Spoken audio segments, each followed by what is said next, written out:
Welcome back, and now with the news in detail. Pakistan's Prime Minister Imran Khan says Narendra Modi's fascist government has put regional peace at risk because of its extremist ideology. Speaking in Islamabad, he said the occupation of Kashmir and the new citizenship law reflect India's racist designs. Khan says Pakistan has always wanted peace and is still playing its role in this regard.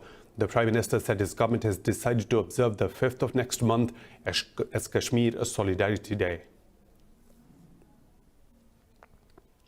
Pakistan's Foreign Ministry summons the Indian envoy Gaurav Ahluwalia to protest ceasefire violations along the line of control. Earlier, a 36-year-old woman was wounded in unprovoked fighting by Indian forces in the Kot-Kotera sector. In a statement, the Foreign Office said India can't divert attention from the Kashmir issue. The office said India can't divert the world's attention from the Kashmir issue with such actions. It also summoned another senior Indian diplomat to reject New Delhi's mischievous propaganda regarding minorities in the country. The Foreign Office said minorities in Pakistan enjoy full protection and rights under the Constitution. Meanwhile, the Human Rights Watch has once again slammed India over occupied Kashmir, saying New Delhi is failing on Kashmiri human rights. In a statement, the rights body said India has justified its abuse in the valley in the name of national security. The body said India is violating the right of free expression of Kashmiris despite court orders of ending the ongoing internet lockdown. It said the reason behind communications blackout is that Indian government is afraid of criticism and dissent. The rights body said New Delhi has curtailed Kashmiri's ability to share news of births or deaths, call doctors, order supplies, and do trade. It said the UN and numerous foreign governments have voiced their concern over ongoing abuses in the valley. In India, thousands of students rally against the new citizenship law in Dimapur, a district of Nagaland. Carrying banners and placards, they demanded the immediate withdrawal of the law. Women activists also held a massive rally in Mumbai, chanting slogans against the government. Protesters say the new act is against the spirit of the Indian Constitution. Similar demonstrations were held in Chennai, Kolkata and Guwahati. Meanwhile, Uttar Pradesh government has booked over 200 people for organizing a sit-in in the city of Prayagraj. The UN mission in Libya says it is deeply concerned over the disruption of oil production in the country. In a statement, the mission said the blockade will have devastating consequences for Libya's fragile economy. This comes as tribes allied with Khalifa Haftar stormed eastern oil ports and announced their closure. The move slashed over half of Libya's oil output ahead of a summit in Berlin to discuss the country's conflict. The US, Russia, Turkey and Germany will meet with the warring sides at the conference on Sunday. Officials say draft conclusions of the conference emphasize on the importance of forming a unified government for the country. The summit will push rival parties to agree to a truce and monitoring mechanism as the first step to peace. Libya is plagued in a civil war since the ouster of longtime dictator Muammar Gaddafi in 2011. In Syria, government coalition airstrikes have killed 18 people in the western countryside of Aleppo. The Syrian Observatory for Human Rights says 15 others were wounded. The Monitor says towns in Aleppo's western countryside are seeing a large movement toward border areas. Schools have been suspended in rural Aleppo because of the intensity of Russian bombing, accompanied by Syrian shelling. Elsewhere, clashes have continued between regime forces and rebel factions in Idlib. Meanwhile, UN Human Rights Chief Michelle Bachelet has called for an immediate end to hostilities in Syria's opposition-held Idlib province. Turkey and Russia agreed to a truce in war-torn Idlib on 9th of January. In a statement, Bachelet said the latest ceasefire attempt has failed to protect the civilians. Bachelet said airstrikes resumed on 15th of January. UN Human Rights spokesperson Jeremy Lawrence said civilians are being targeted on a daily basis in a missile attack from air and ground. It is deeply distressing that civilians are being killed on a daily basis in missile strikes from both the air and the ground. Women, men and children simply carrying out everyday activities at the workplace, in markets and at schools are being killed and maimed in senseless violence. Moving on to Somalia, where a suicide car bomb attack kills 3 people and wounds 20 others in capital Mogadishu. Police say the blast targeted a police convoy escorting Turkish contractors in the town of Afgoy. According to Turkey's embassy in Mogadishu, 4 Turkish nationals were also wounded. The Al-Qaeda-affiliated Al-Shabaab has claimed the responsibility for the attack. Turkey's defense ministry has condemned the attack and said Ankara will continue to stand by its Somali brothers in their fight against terror. Earlier, 40 Al-Shabaab militants were killed in a gunfight with the security forces in the middle Shabelle region. US President Donald Trump says Iranian Supreme Leader Ali Khamenei should be careful with his words. Yesterday, during a Friday sermon, Khamenei said Iran's missile strike on US targets in Iraq was a slap on America's face. In a tweet, Trump said Iranian leadership must abandon terrorism and make their country great again. President Trump said Iranians who love America deserve a government that helps them achieve their dreams instead of killing them. The US president said Iran's top leader has not been a supreme leader. In the meantime, the US has imposed sanctions on a senior Iranian military official, Brigadier General Hassan Shawapur. The State Department took steps against the general over a crackdown on anti-government protesters. Iran says it's sending back the black boxes from the plane accidentally shot down by its military to Ukraine. Iranian authorities say they are prepared for experts from France, Canada and the US to examine data from the boxes. This comes after Canadian Prime Minister Justin Trudeau urged Tehran to send the black boxes to France on Friday. The Canadian Prime Minister said France was one of those few countries with the ability to read flight and cockpit data from the jet. An official from Iran's civil aviation organization said the black boxes will be sent to France if they can't be read in Kiev. 57 of the 176 passengers who died in the plane crash were Canadians. The UK says it's freezing Hezbollah's assets, adding the Lebanese movement to its terrorism blacklist. The move follows last year's decision to list the group as a terrorist organization because of its destabilizing influence in the Middle East. The Foreign Ministry's move covers the entire organization as well as its military wing. The opposition Labour Party has questioned whether the Finance Ministry decision is based on new evidence or political opportunism. Israel welcomed the measure, saying Europe is waking up to the threat posed by Iran's proxies. There was no immediate reaction from Hezbollah.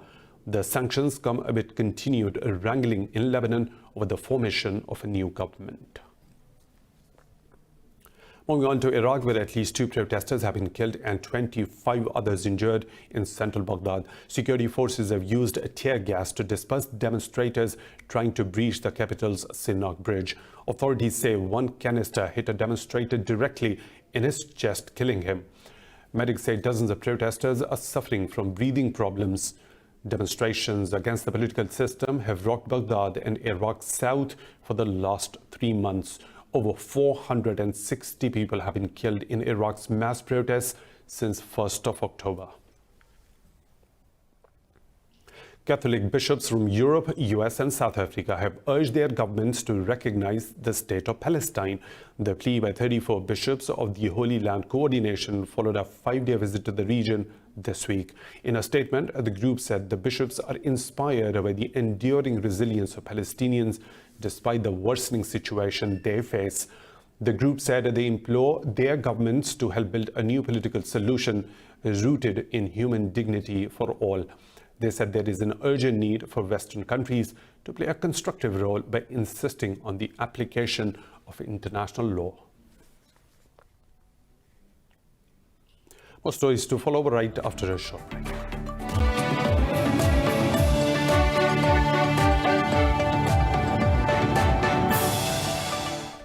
Welcome back. China and Myanmar have signed dozens of deals to speed up infrastructure projects in Southeast Asian nation. The agreements were signed during Chinese President Xi Jinping's visit to Myanmar to usher in a new era of ties. President Xi Jinping and Myanmar's leader Aung San Suu Kyi signed 33 deals to support key projects that are part of the Belt and Road Initiative. The boost to implementation of the China-Myanmar Economic Corridor, President Xi Jinping signed a $1.3 billion deal to build a port in Rakhine State. President Xi Jinping said he visited Myanmar to support Aung San Suu Kyi's embattled government. Suu Kyi said Myanmar appreciates Beijing's long-term support and her country will always be on China's side. In addition to being its largest investor, Beijing has become an indispensable ally for Naypyidaw as it reels from Western isolation over the Rohingya crisis. Indonesia has released a ship with the South Korean crew members after almost 100 days of detention. The country's navy seized the Panama-flagged vessel on 9th of October for violating its territorial waters. South Korean officials said the captain's documents were returned before he was allowed to leave the country. The ship company said the crew members appear to be in good health. Indonesia seized another South Korean cargo ship, the Hezbollah, last week. It is still being held in the country on the same charges. In the U.S., 4 people have been shot dead at a residence in Grantsville, Utah. Police say a 5th person was wounded and is now in the hospital. Officials say they are confident there was only one shooter who has already been arrested. Police said they are working to contact the family members of the victims. Grantsville is a small town of about 10,000 people in the state of Utah. In Ukraine, President Volodymyr Zelensky has refused to accept the resignation of Prime Minister Oleksiy Honcharuk. After a meeting with Honcharuk in Kiev, Zelensky said he wants to give the Prime Minister another chance. He said this is not the time to shake the country's politics. Honcharuk offered his resignation after an audio recording suggested he criticized the president. In Germany, thousands of farmers have demonstrated in cities across the country at the opening of Berlin's annual Green Week trade fair. Several tractors have also descended on the streets of Berlin against the government's agricultural policies. The protesters said they are carrying the cost for the new environmental protection measures. The German government wants to introduce an animal welfare label on food products and restrictions on pesticides to protect insects. The gulf between farmers and environmental activists has deepened as climate protection topped the political agenda. Protesters have clashed with security forces in Chile's capital city, Santiago. Water cannon doused protesters who threw objects at police near the iconic Plaza Italia. Chileans have been protesting for better pensions, healthcare and education since October the last year. President Sebastián Piñera approved a referendum on a new constitution in December in an attempt to unify the country. In the meantime, a new opinion poll puts President Piñera's approval rating at only 6%. Only 44% believe the country is a functioning democracy. The manager of the Center for Public Studies, Ricardo Salgado, said it was the worst approval rating of a president since Chile's return to democracy. Worst evaluation a president has had since the return to democracy, since we measured it in the 30-year survey of the Center of Public Studies Public Opinion Program. It's time for a short break. We'll be right back.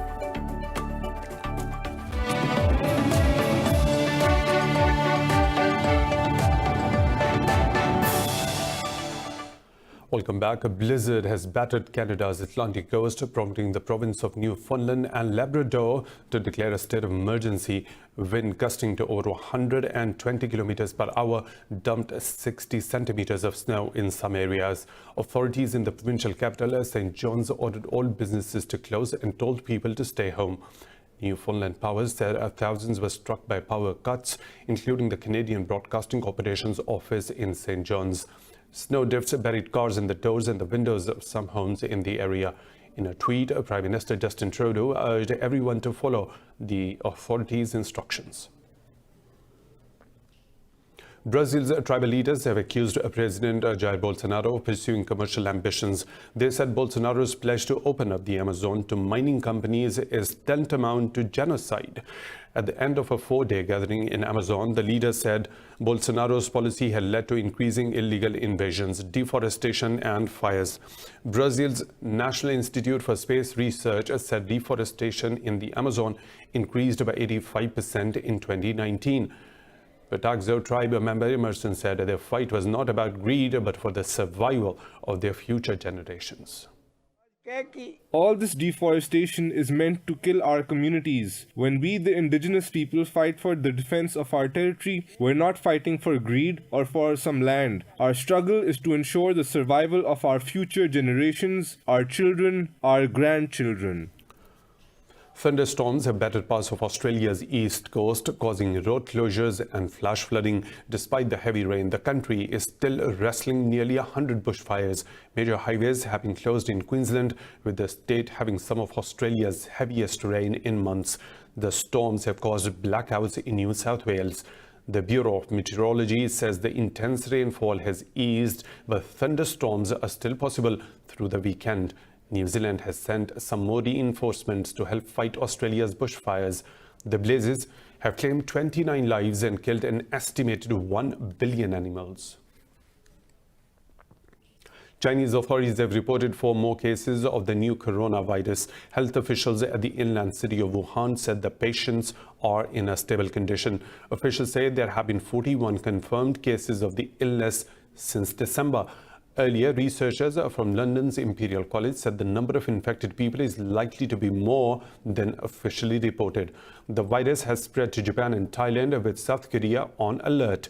The US says it will begin screening passengers arriving on flights from Wuhan at airports in San Francisco, New York, and Los Angeles.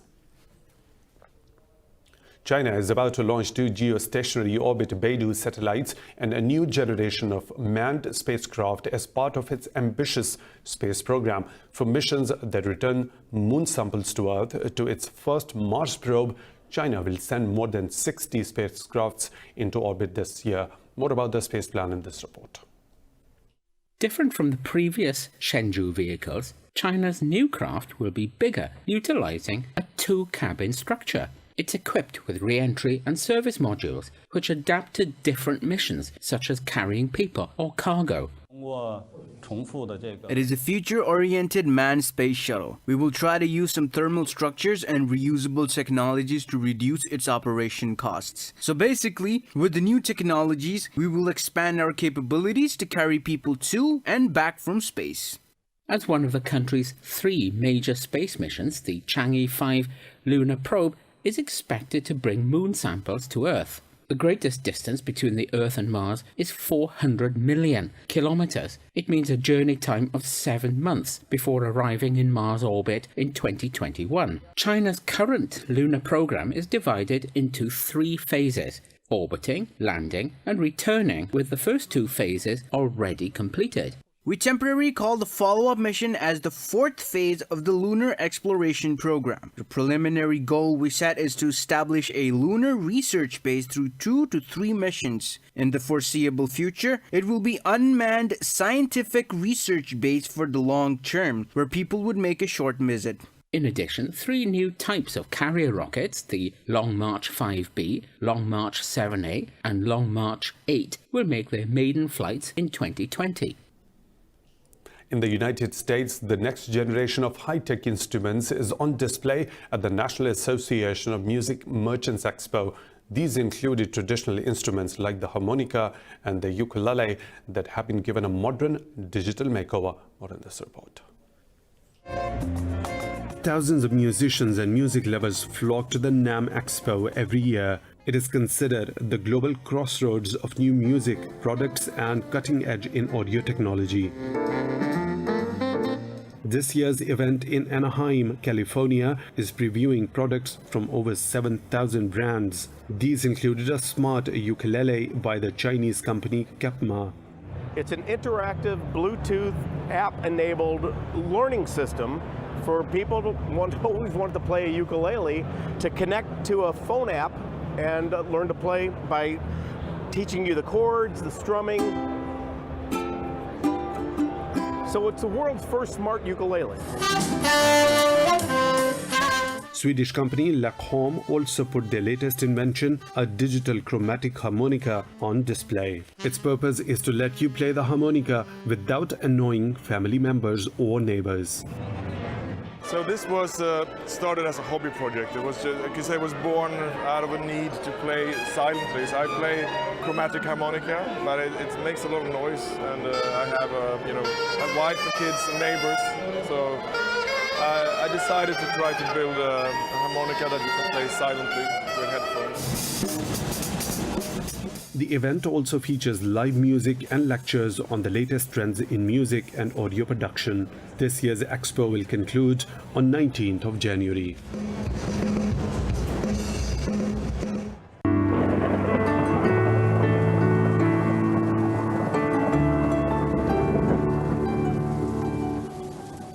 And now the weather situation from around the globe.